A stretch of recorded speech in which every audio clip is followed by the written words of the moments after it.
Bonjour à toutes. Et donc, je vais aujourd'hui aborder le thème de la sélectivité alimentaire. Donc, déjà définir ce qu'est une sélectivité alimentaire et puis, euh, et puis vous donner des astuces pour savoir comment faire. Alors, si vous êtes ici, c'est que probablement vous avez déjà rencontré des difficultés pour nourrir votre enfant et peut-être que vous cherchez des solutions pour améliorer sa nutrition et sa qualité de vie. Dans ce live, je vais vous donner donc des clés pour sortir votre enfant de la sélectivité alimentaire. En fait, il faut savoir qu'il y a des outils pour tout. Il y a des outils pour la sélectivité alimentaire, il y a des outils pour les crises, il y a des outils pour les comportements. Enfin, vraiment, en autisme, il faut se former. C'est super important. Donc, il y a certains enfants avec autisme qui ont des préférences très marquées pour certains aliments. Ou alors, il y en a d'autres, ce sera des textures qui vont être spécifiques. Ou alors, il y en a d'autres qui vont avoir du mal à appréhender les changements dans leur routine alimentaire.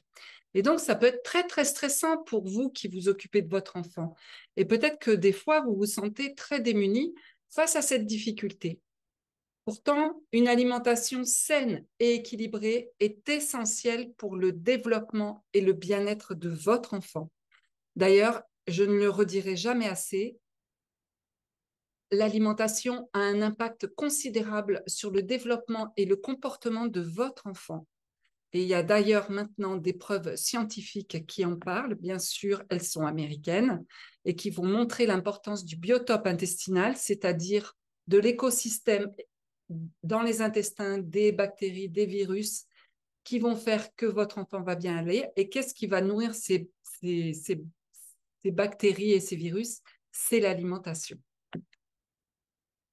Donc voilà. Avant d'aller un petit peu plus loin, je me présente pour celles qui ne me connaissent pas. Donc moi, je m'appelle Caroline, je suis coach naturopathe spécialisée dans l'autisme et les troubles du comportement alimentaire. Je suis également maman de 3 enfants, dont le troisième a été diagnostiqué autiste lorsqu'il était petit.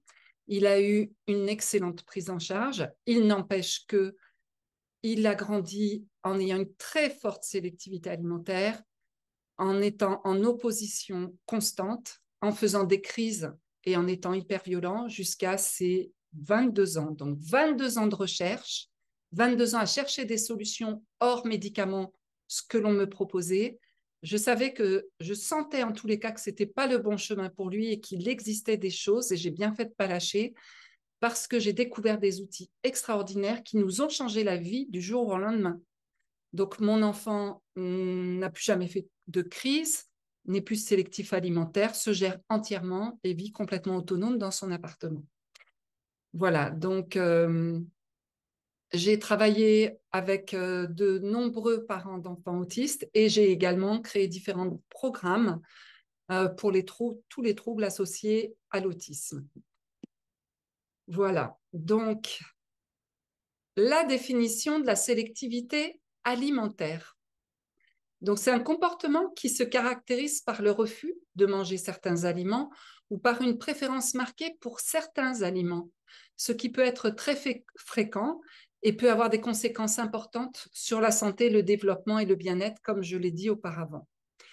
La sélectivité peut se présenter sous diverses formes, les couleurs, les formes des aliments, le fait que les aliments ne doivent pas se toucher dans l'assiette, ou bien qu'ils soient à une certaine température, ou alors l'enfant vous donne le choix uniquement entre 3 ou 4 aliments. Ça, c'est pour l'hypersélectivité alimentaire. Après, il y a des degrés dans la sélectivité alimentaire. Il y a l'hypersélectif, le sélectif et le moyen sélectif. Donc, votre enfant peut-être veut une texture particulière, par exemple que de la purée ou des aliments mous, ou alors il peut aussi avoir le syndrome de Pica.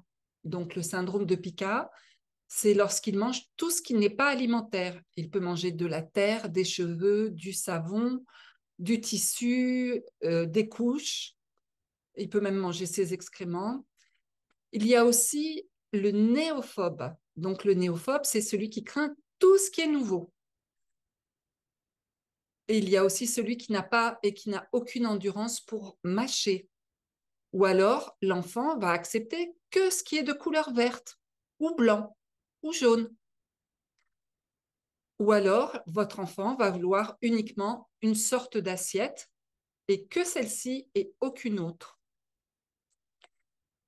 Donc, d'où peut venir cette cause de cette sélectivité alimentaire? En fait, c'est assez multiple et complexe.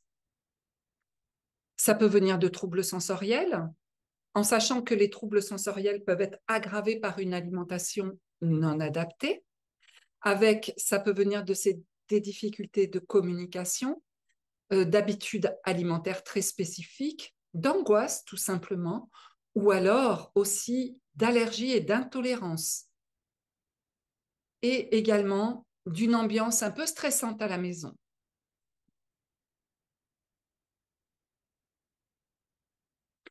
Il y a aussi deux autres sortes dont on ne parle jamais, c'est-à-dire que on va dire que l'enfant autiste ne possède pas tous les codes pour savoir comment se comporter dans son environnement. Donc, il va avoir envie de prendre le pouvoir parce que ça le rassure. Et souvent, les autistes ont toujours des aliments de même forme. Par exemple, il va vouloir ne manger que des frites, que des nuggets, que des pâtes, une seule marque de pâtes, que des Kellogg's au chocolat, mais d'une seule marque. Parce qu'ils ont toujours la même forme. Et donc, dans le palais, ça le rassure, parce qu'au moins, il voit ce qu'il mange, il comprend ce qu'il mange. Et il y a aussi la dernière cause que je voudrais vous parler et qui n'est pas des moindres, ce sont les opiacés. Alors, les opiacés, c'est lorsque votre enfant, par exemple, va manger. Je vais prendre comme exemple des pâtes qui contiennent du gluten. Et donc, le gluten va pénétrer dans le corps donc, de votre enfant. Et comme il a une porosité intestinale et une dysbiose, donc une dysbiose, on a vu tout à l'heure que les intestins sont remplis de bactéries et de virus. Et cet équilibre va être bouleversé par des mauvaises bactéries, des mauvais virus, et on va appeler ça une dysbiose. Il faut savoir aussi que il a une porosité intestinale, donc grossièrement, ses intestins sont comme une passoire avec des micro-trous qui laissent passer les protéines, par exemple, du blé, au lieu d'être évacuées par les selles, va traverser cette paroi intestinale qui est poreuse, qui a des petits trous, et ça va remonter jusqu'à son cerveau. Je schématise extrêmement pour que vous puissiez comprendre. Et au niveau du cerveau, ça va agir comme un opiacé, c'est-à-dire comme une drogue. Et donc, son cerveau va vouloir toujours cette même drogue, ce qui fait que l'enfant va développer cette hypersélectivité alimentaire. Alors, on peut faire. Alors, je vais me mettre avec vous parce que moi, j'ai fait pratiquement toutes les erreurs à ne pas commettre, justement parce que je n'étais pas formée. Donc, lorsque l'on sert un nombre de plats limité à votre enfant, en fait, vous lui transmettez le message qu'il faut craindre les aliments inconnus et qu'ils ne sont pas pour lui. Par contre, si vous continuez, même s'il ne mange qu'un seul ou deux ou trois aliments, ou même cinq, si vous continuez à apporter de la variété, ça va diminuer son inquiétude face aux nouveaux aliments et aux aliments qu'il n'aime pas. Et si votre enfant peut s'habituer à avoir souvent des aliments inconnus ou détestés, il reçoit la précieuse information dont il aura besoin pour l'amener à l'acceptation de ces aliments plus tard. Donc, rappelez-vous que les aliments alimentaires de votre enfant ne changeront pas, probablement pas du jour au lendemain. Mais ce sont des petites étapes que vous faites chaque jour qui vont l'emmener vers la joie des repas en famille et la fin des repas difficiles. Alors, je vais ouvrir les micros si vous avez des questions par rapport uniquement à ce que je viens de dire, parce que après, je vais vous donner des astuces. Donc, si vous avez des questions, vous pouvez me les poser maintenant par rapport à ce que je viens de dire. Je sens que Stéphanie a envie de me poser une question. Oui, du coup, ce phénomène d'intestin poreux, c'est vraiment, comment dire, c'est vraiment, oh, je ne trouve pas mes mots, pardon. C'est vraiment, bon, je vais le dire comme ça, c'est gros, mais c'est pas, c'est vraiment que dans le cas de l'autisme, c'est typiquement pour les personnes autistes ou on peut l'avoir sans aucun autre trouble quelconque. C'est une bonne question, effectivement. Ça va concerner toutes les maladies importantes. Et les études, alors c'est un phénomène dont on s'est rendu compte assez récemment puisque ça n'a qu'une dizaine d'années. Par contre, les études, je pense, n'ont pas été assez loin pour détecter si les maladies moins importantes étaient concernées. Mais ils sont en train de se rendre compte que ça pourrait causer tout ce qui est déficient dans le fonctionnement du corps humain et la santé. D'accord. Ok. D'autres questions, mesdames? Ou je continue? Ça vous va? Allez, je continue. Alors, je vais vous, maintenant, je vais vous donner des astuces pour vous aider à sortir votre enfant de la sélectivité alimentaire. En premier, je vais vous demander de ne pas donner de dessert en récompense. Parce que si vous refusez de donner le dessert, qu'est-ce que vous envoyez comme message? Vous envoyez le message que le dessert est meilleur, est le meilleur aliment, ce qui peut renforcer le désir de votre enfant en matière de sucrerie. En matière d'alimentation et au niveau des repas, on reste neutre.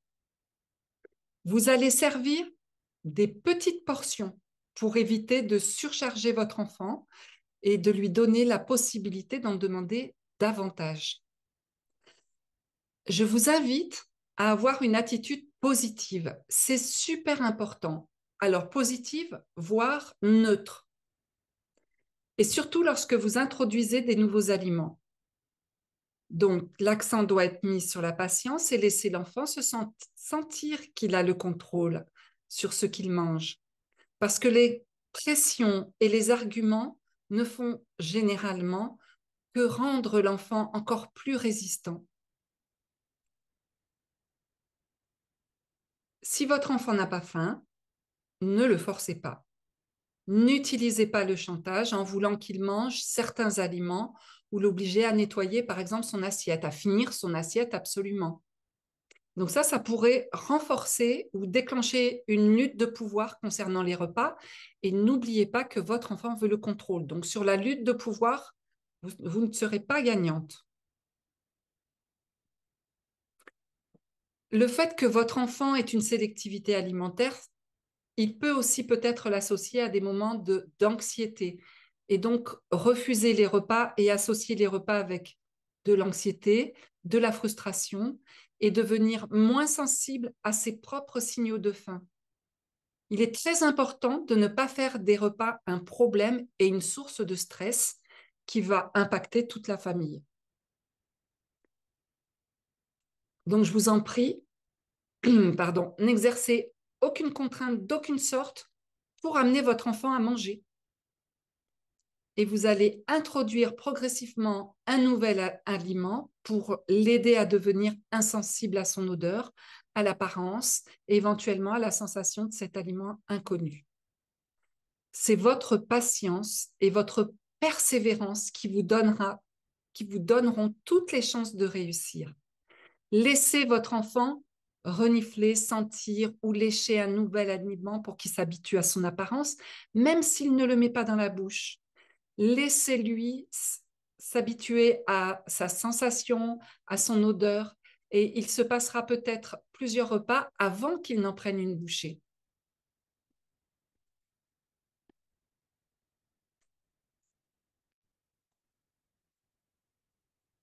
Voilà. pour les astuces.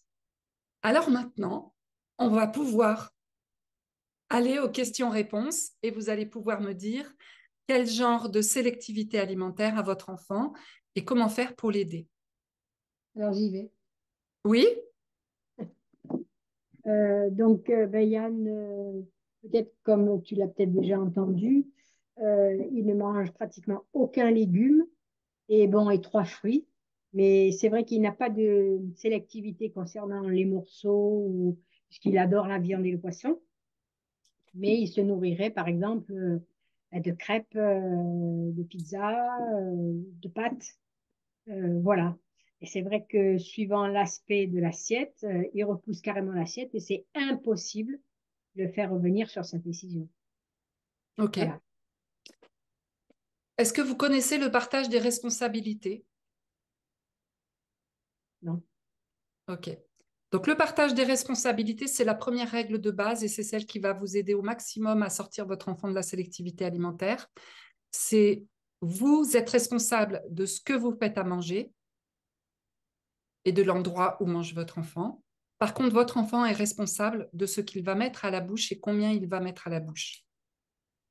À partir du moment où vous respectez scrupuleusement cette règle, vous allez voir que votre enfant va pouvoir évoluer par rapport à la sélectivité alimentaire. Donc là, Daniel, tu es en train de me dire, mon petit-fils mange certaines choses, mais il refuse de manger les légumes. Donc, comment faire pour le faire manger des légumes et comment faire pour le faire sortir d'après tout ce que tu m'as dit, c'est gluten à fond. Il est à fond gluten. Donc, lui, il est à fond opiacé dans le cerveau. Oui, c'est vrai. Il y a eu une période où il mangeait, enfin, il a mangé sans gluten, mais ce gluten a été à nouveau réinstauré. Bon, les raisons, ça, peu importe. Mais c'est vrai que actuellement, les repas sont vraiment très, très compliqués. Très compliqués. Ok, quelle est ton attitude lorsque il vient manger à table et comment tu te sens? C'est-à-dire, peut-être que si tu te rappelles, Yann vient aux vacances scolaires à la maison. Et c'est vrai que les deux, trois premiers jours sont difficiles. Et petit à petit, étant donné que je cuisine sans gluten, euh, ben, est-ce que c'est ça? Je ne sais pas.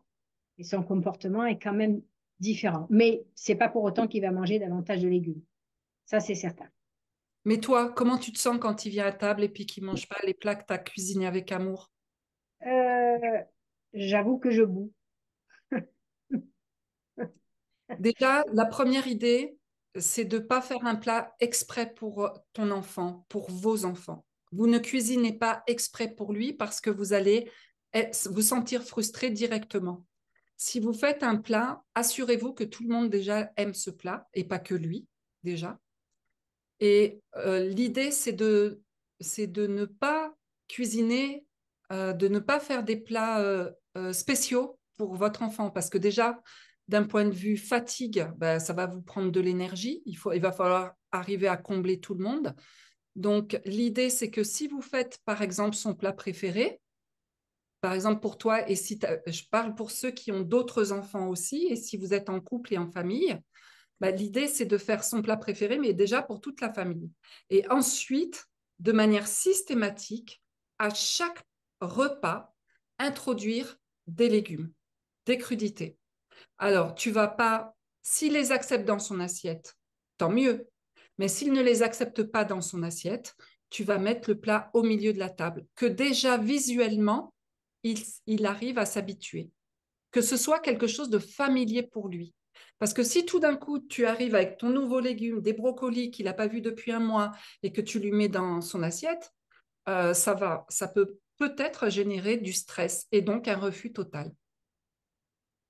Donc l'idée, c'est que tu mets au début du plat, au milieu de la table, et que petit à petit, tu vas rapprocher une petite assiette où tu auras mis des légumes proche de son assiette. Mais ça peut prendre des jours et des semaines. On s'en fiche. Le tout, c'est qu'il s'habitue.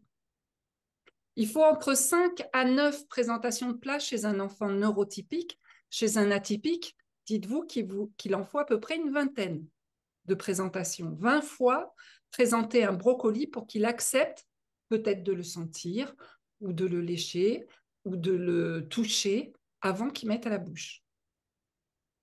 Et c'est vrai que euh, organiser un repas familial, j'ai bien dit familial, cela oblige la famille à manger comment dire, à manger sans gluten. Ouais, mais c'est Parce que pas. si Ça peut être l'enfant des est repas délicieux tolérant, hein, sans gluten, c'est pas une punition. Faut pas le voir oui, comme une punition. Si tu le oui, vois comme une d'accord. punition, déjà, t'imagines, niveau vibratoirement, t'envoies déjà un veto pour dire que pour l'inviter à s'épanouir avec l'alimentation.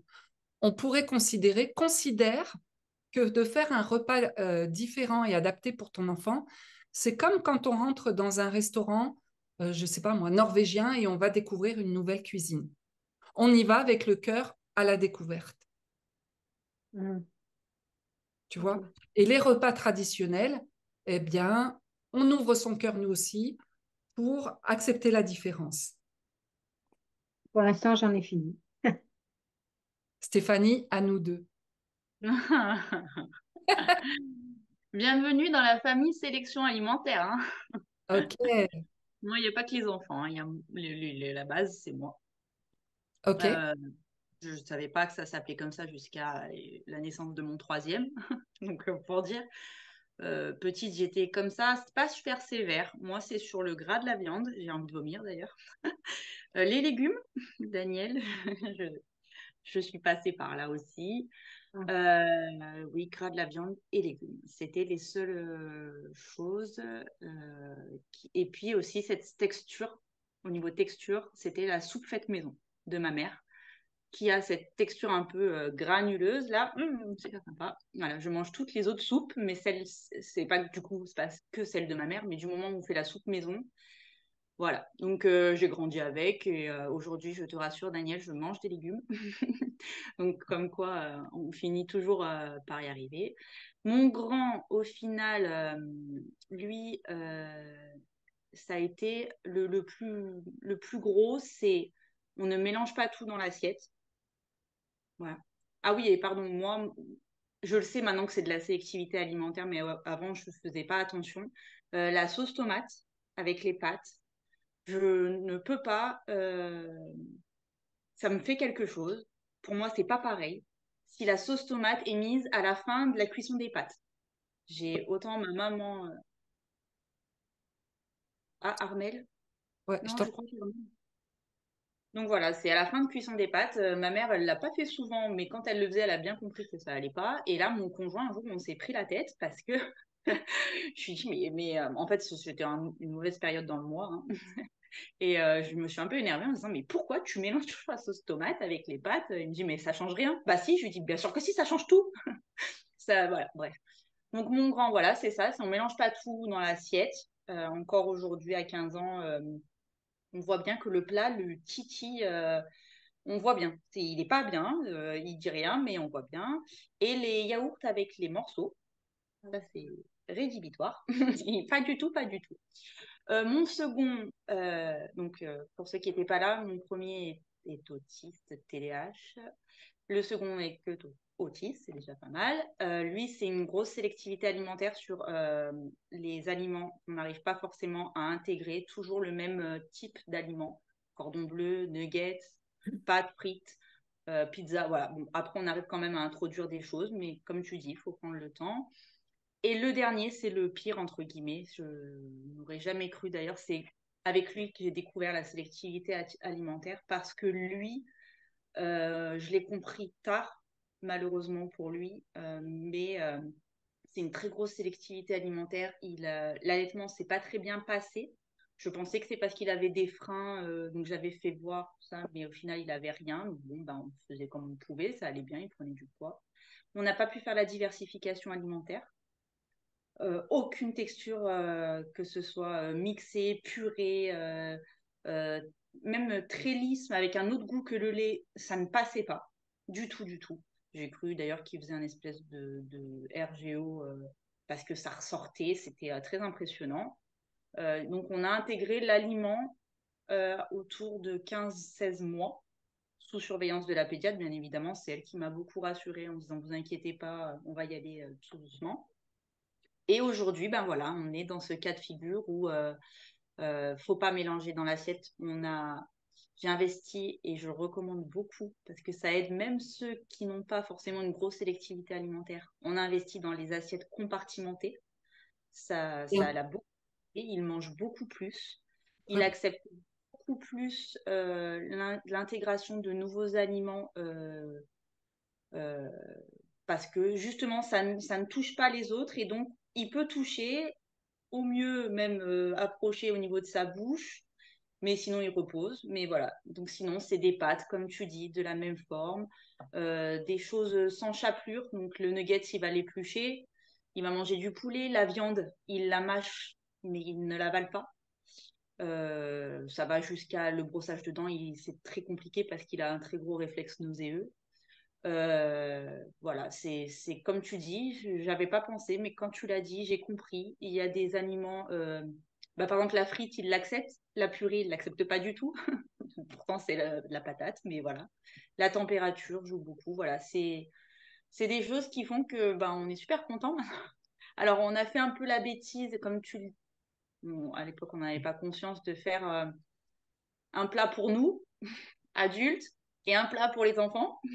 Du coup, parce que mon conjoint, par contre, participe beaucoup. Ça d'ailleurs va du beaucoup de disputes. Il a essayé de forcer, mais ça ne marche pas.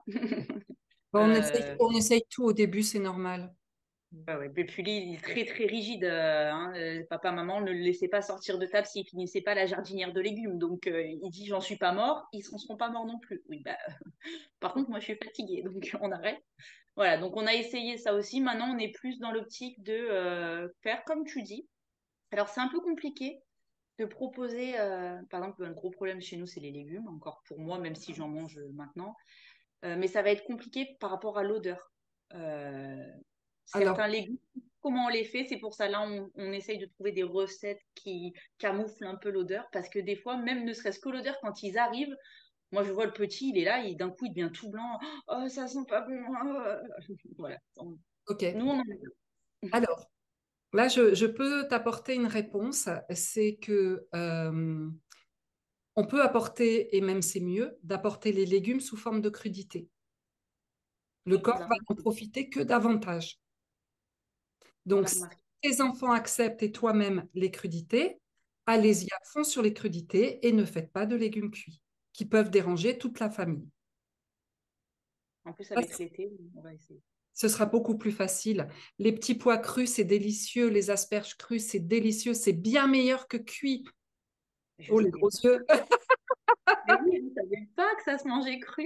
Ah, j'ai vu les gros yeux. Oui, si, c'est vraiment délicieux. Si tu aimes le croquant des radis, l'asperge est un peu comme le croquant des radis, mais au moins le goût est beaucoup plus raffiné, plus discret. Donc, Moi, j'aime.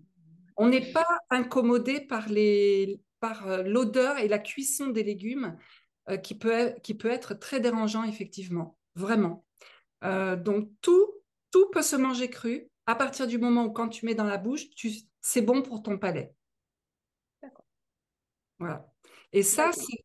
ouais, ça, c'est vraiment une super astuce. Et surtout, faites des bonnes vinaigrettes, des bonnes petites sauces. Les enfants, particulièrement, je vais vous donner une autre astuce. Les enfants adorent les bâtonnets. Donc, faites des bâtonnets de carottes, bâtonnets de concombres, bâtonnets de courgettes. Faites apportez des tomates cerises, des choses qui sont jolies et colorées. Mm. Et franchement, ils pourront pas résister. C'est pas possible. Et si pour celui qui a une très forte sélectivité alimentaire, il faut savoir, à ce moment-là, il va falloir travailler sur le biotope intestinal, c'est-à-dire prendre des plantes et nettoyer l'intérieur avant de s'occuper de l'extérieur. Mais tout ça nécessite un suivi. Donc là, je ne peux pas en parler puisque on est vraiment axé sur la sélectivité. Mais franchement, un accompagnement où forme-toi avec moi ou sans moi, mais forme-toi par rapport à ça, c'est vraiment important. Euh, alors, dis-moi, je fais dans l'ordre, hein. Je n'ai pas de préférence, mais je fais les fenêtres qui s'affichent. Et là, c'est Armel qui s'affiche. Voilà. Alors, vous Il y a m'entendez? du son. Oui, c'est bon. Donc voilà, bah, ça fait du bien d'entendre bah, tout ce que vous dites parce que bon, moi je suis un peu dedans. Alors moi j'ai des jumeaux, Qui ont quel âge? alors qu'ils vont avoir 6 ans là en septembre. D'accord. Donc enfin, je ne veux pas rentrer tout dans les détails. Je suis assistante familiale, mais c'est mes petits parce que je les ai eus tout bébé. Voilà. Qui c'est des enfants nés sous X, donc abandonnés à la naissance. Donc, tu Donc les as c'est au pas si, quotidien H24. Et les voilà. deux sont avec TSA? Oui, oui, tous les deux. Bah, alors bon, ils sont suivis, hein, bien sûr, ils sont suivis par le CAMS, il n'y a pas de souci, mais ils ont pas, ils ont un syndrome, comment, surnuméraire, c'est ça, oui, voilà, c'est ça, hein. Ça veut dire qu'ils ont beaucoup de choses. Ils ont beaucoup de choses, voilà, mais ils ont pas, ils ont tous les troubles d'enfants autistes, ils ont les troubles. On y travaille encore dessus. Moi, ils se sont alimentés vraiment très, très tard parce qu'ils n'arrivaient pas à mastiquer. Alors ça, c'était vraiment un problème. Donc, j'ai dû hacher, enfin, voilà. Là encore, donc là, le midi, ils rentrent le midi. Alors, c'est vrai que c'est les pâtes. C'est parfois la semoule, mais c'est vrai que, alors moi, il s'appelle Antoine. Antoine est un peu plus, on va dire, entre guillemets, hein, dégourdi. Donc, lui, il va dire, Bark, c'est pas bon. Alors là, on pousse. Ils ont encore du mal aussi à prendre avec la fourchette, c'est avec la cuillère. Si je donne une fourchette, ben, ça va pas. Après, quand ils poussent, ben, comme là encore tout à l'heure, alors c'est Antoine et Paul, je dois finir, ben, je dois leur donner l'assiette. Parce que si je le fais pas, ben, ils peuvent dire non, ils mangent pas. Ah oui, moi, c'est le gros problème. Alors, Antoine mangeait aussi, admettons, il aimait bien les pommes. Ça, c'est terminé, il n'en veut plus. Bark, c'est pas bon. Bon, les bananes, ça, ils adorent. Mais j'ai du mal pour. Alors, ce que je fais aussi, parfois, alors je coupe tout en petits morceaux encore maintenant, parce que des fois, il peut y avoir des fausses routes. Donc, j'arrive à donner, bah, soit que je donne la viande avant. Hier, ils ont mangé bah, le poulet. J'arrive à un peu les frites. Alors, c'est pareil, tout ce qui est sensoriel, bah, rien que le toucher, voilà, moi, c'est au jour le jour. Voilà, c'est très, très compliqué. Les légumes, alors, c'est très difficile. Petits pois et carottes, c'est très difficile. Haricots verts aussi. Enfin, voilà, moi, j'ai les biscuits, tout ce qui est gâteau, bah non, tant donc, mieux. il va pas prendre. Non. Le goûter, j'arrive maintenant à donner du pain de mie parce que c'est mou, parce que c'est pareil, ils n'arrivent pas à prendre du pain aussi. Ah, c'est vraiment compliqué. Alors, Antoine, lui, le matin, il aime bien le petit pain au lait. Là, non, maintenant, ça a changé, c'est des madeleines. Et Paul, c'est les petits pains. Voilà, tout ce qui est assez mou. Bon, OK. voilà Alors, si Alors, je. Mais je suis un peu comme vous, j'écoute, je suis dedans aussi. C'est même ah oui, pas. toi aussi, il faut te former, c'est essentiel. C'est Donc, compliqué, c'est vraiment compliqué. oui. Alors, la première chose, c'est qu'il faut que tu t'enlèves la pression Ah, ouais. pour les faire manger. Parce que si tu leur envoies la pression, ils vont répondre par la pression. C'est-à-dire que eux vont faire blocage. Et comme c'est des vases communicants et qu'ils ressentent ce que tu ressentes, Bah oui. au-delà de ce que tu peux montrer, ben, ils vont direct au cœur et voir que ben, maman, elle est stressée. Je vais te demander des choses qui vont te paraître insurmontables, mais il va falloir euh, que tu t'éduques. C'est indispensable si tu veux des résultats. Déjà, de ne plus forcer, de ne plus donner à manger. Tant pis s'ils ne mangent pas, tu les préviens et tu leur dis, le prochain repas, c'est la... si vous... Alors, tu les préviens avec amour, tu leur dis, OK, vous arrêtez de manger, c'est OK. Par contre, la prochaine fois que vous mangerez, c'est au prochain repas. Et tu t'assures qu'il n'y ait rien entre. Parce que là, je peux te dire que la faim, elle va venir et que là, ils auront envie de manger. Ouais, ouais, ouais. Stéphanie, elle me dit oui. Ah oui, non, Elle mais est c'est. d'accord avec moi. De Ah toute oui, façon, oui. les petits, à chaque fois, tu veux combler leurs besoins, déjà au niveau de l'autonomie, ben, ça ne va pas les aider parce que maman est toujours là pour leur mettre la béquille. Donc, pourquoi j'aurais envie de grandir? Pourquoi j'aurais envie de faire des choses par moi-même puisque maman le fait? Ah, Donc, toi, tu veux qu'ils deviennent autonomes, des eh grands ben, oui. garçons. Voilà. Donc, là, c'est tu agis à contre-courant en leur donnant à manger. Après, tu m'as dit, j'ai relevé qu'ils mangent avec la fourchette, mais pas trop bien. Et ils préfèrent manger avec la cuillère. Oui. Alors, ce que tu peux faire, c'est leur donner la fourchette, leur donner l'occasion de mettre une seule fourchetée à la bouche et après, leur autoriser la cuillère. Et plus ils vont grandir, plus ils auront envie de t'imiter. T'es en couple ou t'es toute seule? Non, je suis en couple. Eh bien, lorsque vous mangez ensemble avec ton mari, vous allez vous regarder dans les yeux, vous allez faire des sketchs et vous allez vous dire, ah, mais qu'est-ce que c'est génial de manger avec une fourchette. Ah, c'est tellement plus agréable et regarde, comme on a un beau geste. Enfin, tu fais un cinéma de manière à leur donner envie de manger avec la fourchette. Mais tu ne t'adresses pas à eux. Alors, j'essaie même les petites fourchettes. Enfin, c'est parce qu'ils n'arrivent pas encore à prendre. Enfin, Paul, Ouais, c'est c'est plus compliqué. difficile. Si tu vois, pour appréhender, c'est compliqué pour eux. Ils prennent avec les mains après. Enfin, ils mangent même avec les doigts. Et ben, c'est pour ça que là, tu vas pouvoir introduire des bâtonnets de crudité. Parce que là, ils pourront le faire avec les doigts et c'est autorisé. Ah, ils le prennent. Ça, Paul, il aime bien les petites tomates cerises. Ça, il aime bien.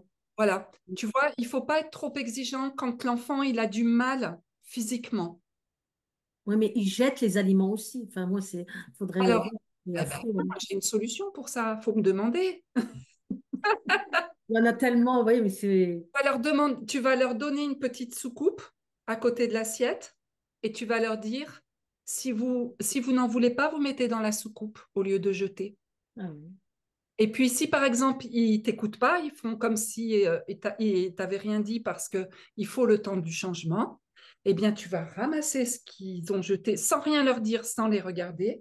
Tu mets dans la soucoupe à côté de l'assiette pour qu'ils comprennent que c'est dans la soucoupe qu'on met, on jette pas. OK? Et puis après, il faut aussi que tu acceptes que on n'a pas toujours les mêmes goûts d'une manière régulière. On peut très bien adorer une pomme et quand le corps il n'a plus besoin des nutriments de la pomme, détester la pomme et vouloir de la banane. À ce moment-là, tu donnes uniquement les fruits qu'ils aiment. Ben oui. C'est Antoine. Le kiwi, avant, il aimait bien. Maintenant, il aime plus. Ouais, c'est Parce du que dé. ton corps n'en veut plus. Regarde-toi, est-ce que tu vas être OK pour manger que des bananes Ben non, 365 je sais. jours de Oui, l'année? non, non, non. Je sais bien. Oui, oui. Tu vois, on a les goûts qui changent ça fait partie de la nature humaine parce que les besoins physiologiques sont différents à chaque instant. Et le corps a une intelligence telle qu'il sait les aliments dont il a besoin dès lors que c'est un aliment naturel.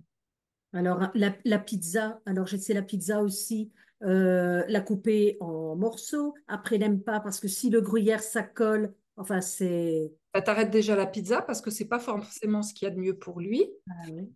Et par contre, ce que tu peux faire, c'est des légumes à la vapeur, de la viande et au goûter, plutôt que de donner des biscuits, donne des fruits.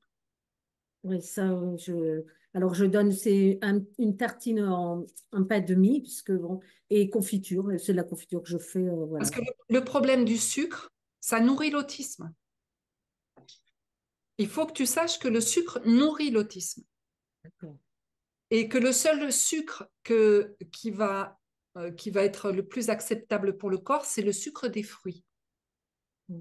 à condition qu'il ne soit pas hyper concentré, c'est-à-dire que ce n'est pas des fruits secs, c'est vraiment des fruits frais. Mm. Et là, tu verras que si tu changes d'alimentation, tes petits vont changer. Ça a Ouais. vraiment un impact, hein. Les compotes, tout ça, ils aiment bien, hein, tout ça, ils aiment bien, hein. Après, Ouais. les yaourts aussi, ça, Les compotes, tu peux les faire toi-même, ça, oui, oui, oui. sans les cuire. Mm.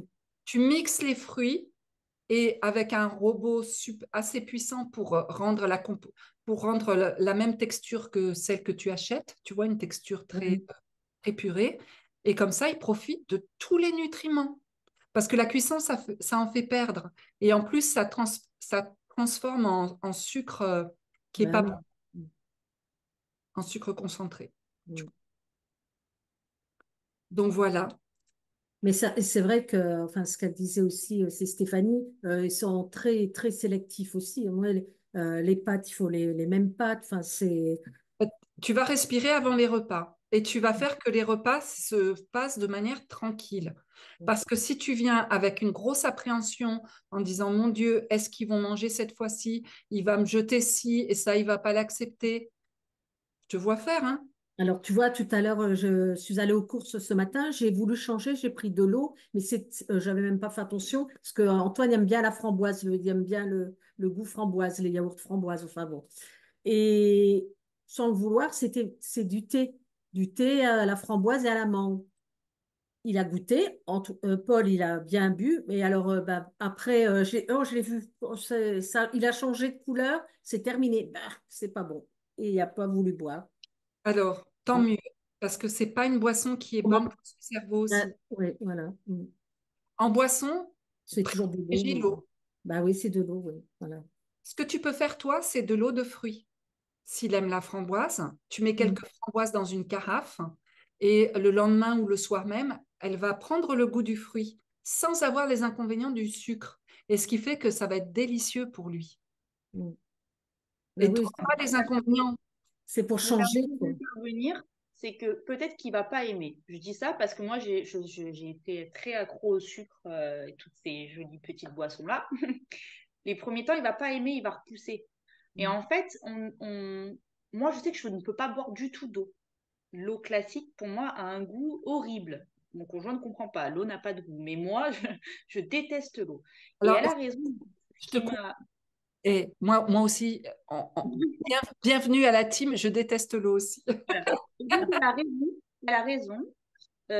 C'est bien meilleur déjà pour notre cerveau, mais surtout, on sera tellement à la recherche d'un goût qui se rapprochera du goût sucré qu'on a l'habitude de boire, donc soit du thé, du coca, du ce qu'on veut, que au final, au fur et à mesure, l'enfant n'ayant pas le choix, oui, tu veux pas de l'eau, ok.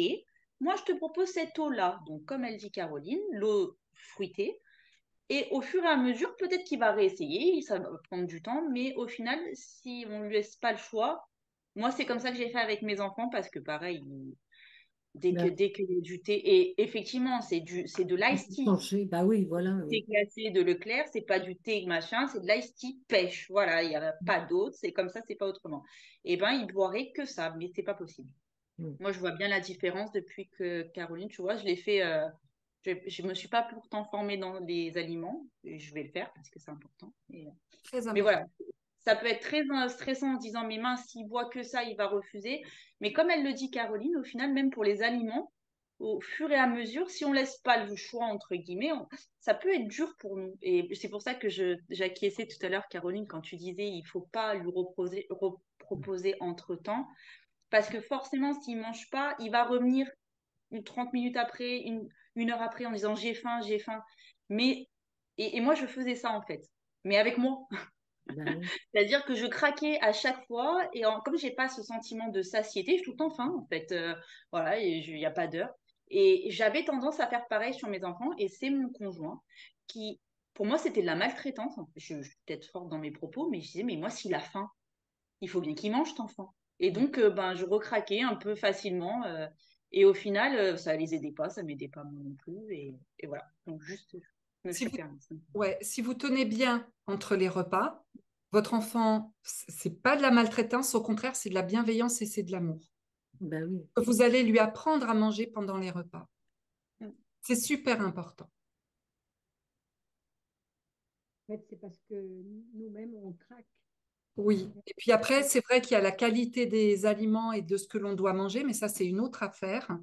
Ce serait un autre live et j'ai pas envie parce que ça va dépendre de chaque enfant. Mais il faut savoir que l'alimentation a un fort impact sur l'autisme.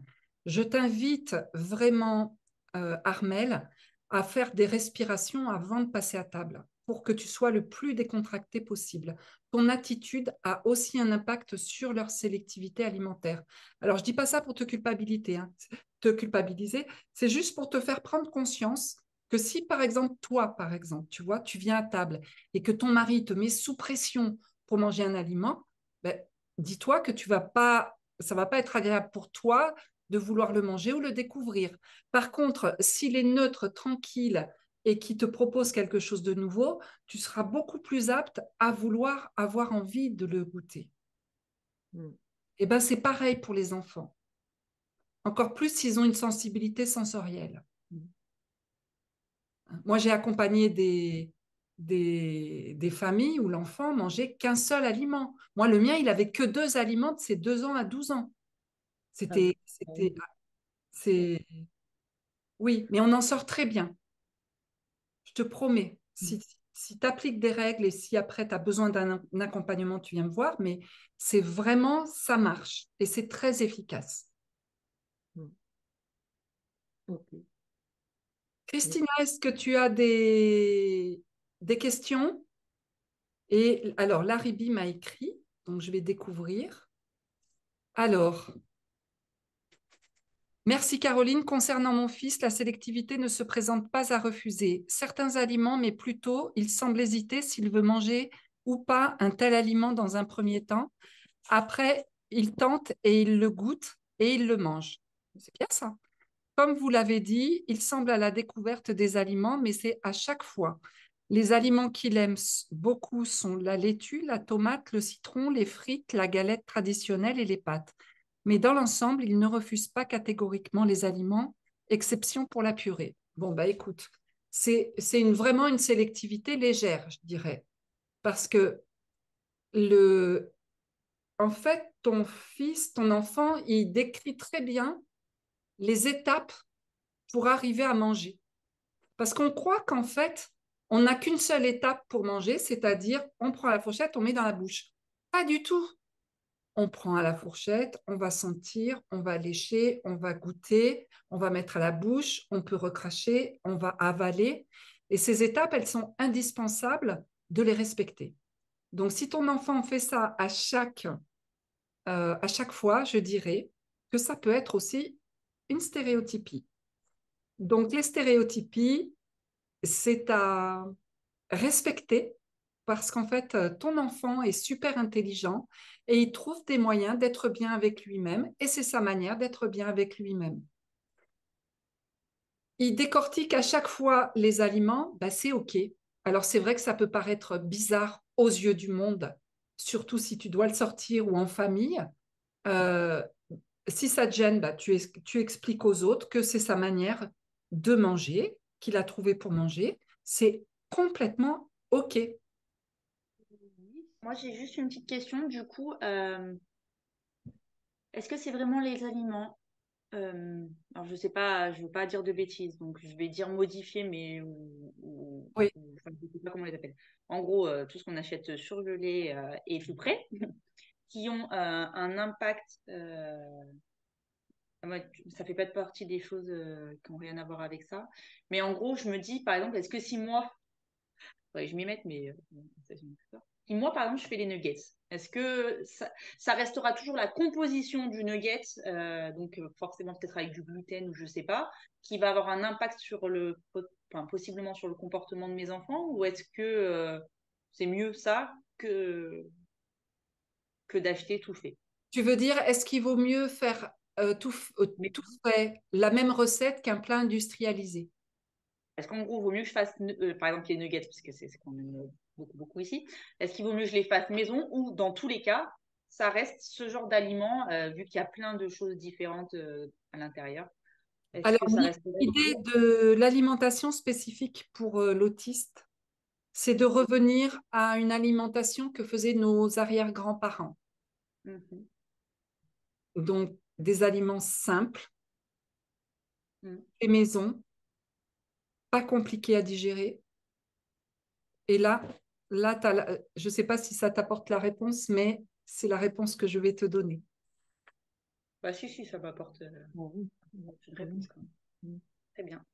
Bon, Qu'est-ce bah, que faisaient nos arrière-grands-parents?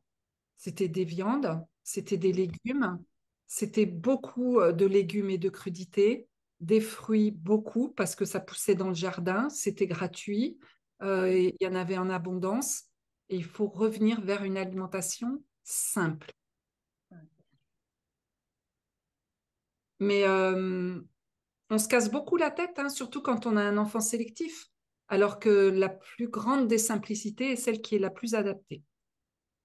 Si vous allez à fond sur les crudités, à fond sur les fruits, et que après vous apportez les nutriments pour changer un peu de viande, un peu de poisson, un peu de légumes, et toi, si dans ta famille on n'aime pas les légumes cuits, bah, c'est des crudités et c'est OK.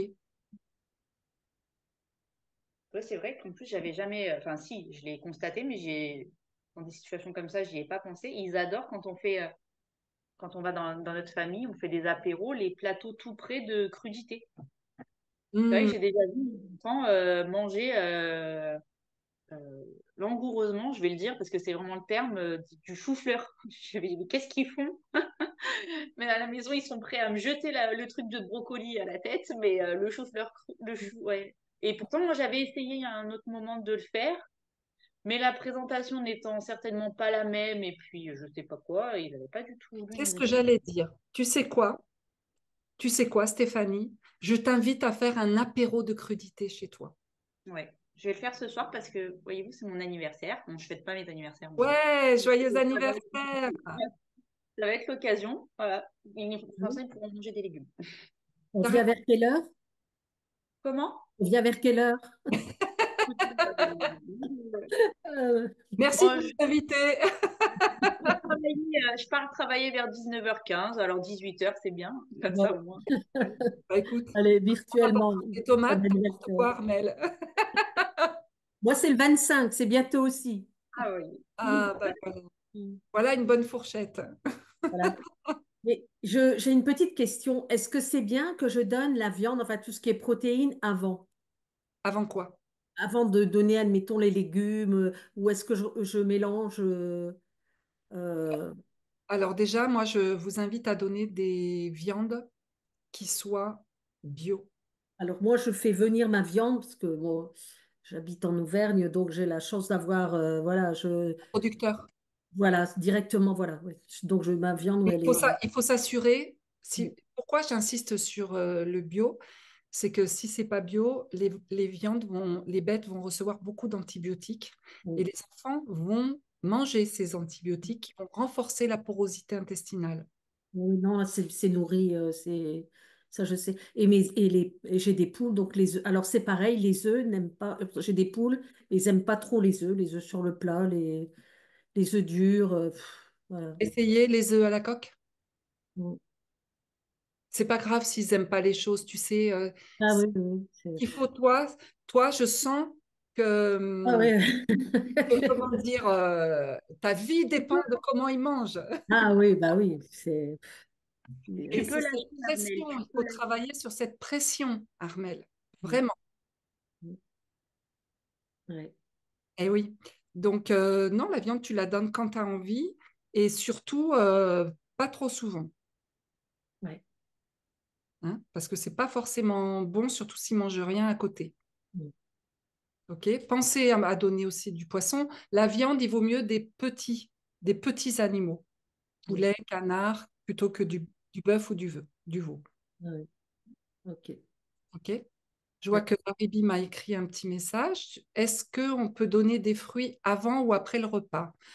Les fruits se donnent toujours avant le repas, surtout s'il y a viande ou poisson, sinon ça fait une mauvaise association. Les fruits vont se digérer entre 20 et 30 minutes. Une viande peut rester de 24 à 48 heures dans les intestins, donc ça fermente et ça empêche d'assimiler les bons nutriments. Donc les fruits de préférence en dehors des repas ou alors un quart d'heure avant les repas, mais jamais après les repas. Ah ouais, je ne savais pas. Eh Et oui, puis, il faut continuer à modifier l'apparence. Je pense à mes enfants qui ne mangent jamais, bah, par exemple, des pois chiches. Jamais. C'est dégueu. c'est pas obligé les pois chiches. Oui, oui. Non, mais je veux dire, c'est dégueu, c'est tout ce qu'on veut. Et un jour, j'avais pas le temps. C'était pour un pique-nique. D'habitude, je fais des petits trucs. Moi, je fais du poulet que je coupe en morceaux, je mets dans des petites boîtes et machin. J'avais pas le temps et ils ont sorti des trucs super sympas, je pense, chimiquement parlant, mais ça changeait, vu qu'ils aiment pas le jambon. c'était des tranches de jambon de pois chiche. Voilà, c'est pas du jambon, mais ils appelaient ça du jambon de pois chiche. Fleury Michon a sorti ça il y a pas longtemps. Ils m'ont dégommé le jambon de pois chiche. J'ai dit, mais comment ça se fait? Ils aiment pas le pois chiche. Et ben, depuis, du coup, j'ai grugé. Et ben, du coup, je prends mon pois chiche, je l'écrase, je fais une espèce de galette très fine. Et ben, ça passe. Voilà. Donc, des fois, je me suis dit depuis ce jour-là, peut-être qu'en grugeant un peu aussi sur l'aspect visuel, il y a des choses qui refusent comme ça, et là, ça passe. Ouais, les fruits, on peut les présenter en compote, en crupote, moi je dis, parce qu'il faut vraiment qu'ils soient crus et mixés, ou alors en salade de fruits, ou alors à la croque, en bâtonnet de fruits aussi. S'ils aiment une couleur, par exemple, que le blanc, ben, on va donner des fruits qui sont blancs. Enfin, si on ne veut pas qu'ils se touchent, c'est très bien les assiettes compartimentées, c'est excellent. Je trouve que c'est la sélectivité la moins rude, entre parenthèses, parce qu'on peut apporter de la variété. Par contre, effectivement, il ne faut pas que les aliments se touchent. Euh, mais oui, il y a tellement d'astuces. Et souvent, il est vrai que quand on fait des assiettes hyper bien présentées, ça va donner plus envie de manger. Mais vraiment, vraiment, Armel, ne joue plus ta vie avec l'alimentation, je t'en supplie.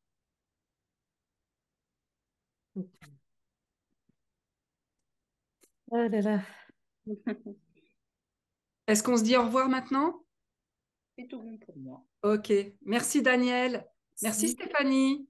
Merci Armel. Merci Christine et merci Laribi d'avoir été présente lors de ce live. Ouais, je vous remercie infiniment. Je vous fais un bisou du cœur et je vous dis, si vous avez des idées de live, dites-les moi parce que pour moi, c'est tellement évident tout ce qu'il y a à faire que des fois, je m'en rends pas compte. Donc, si vous avez des thèmes à aborder, surtout dites-le moi. Je vous dis au prochain live. Je vous souhaite une excellente journée et à très vite. Au revoir. Au revoir.